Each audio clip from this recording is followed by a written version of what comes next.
madaxweynaha jamhuuriyadda federaalk ee Soomaaliya mudane Xasan Sheekh Maxamuud ayaa maanta la kulmaya xogayaha gaashaandhigga Mareykanka Lloyd Austin sida lagu sheegay qoraal ka soo baxay Pentagon-ka.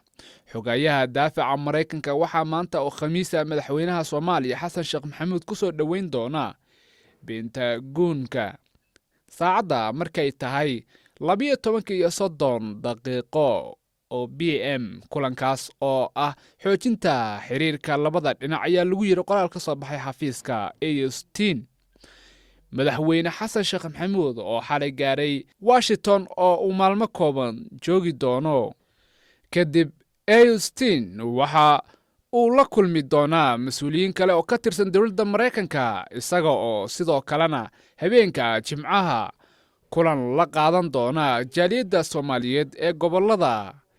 Virginia, Maryland iyo Washington DC. waxa uu kadib aadi doona magaalada New York halkaasi oo uu kaga qaybgali doono shirweynaha golaha guud ee qaramada midoobay oo la filayo in uu khudbadda ka jeediyo halkaasi.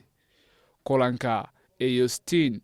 ayaa astaan u ahaa sida dawladda Mareykanka u danaynayso arrimaha Soomaaliya ugana go'an tahay inay gacan siiso dawladda federaalk ee Soomaaliya kana caawiso gurmadka abaaraha iyo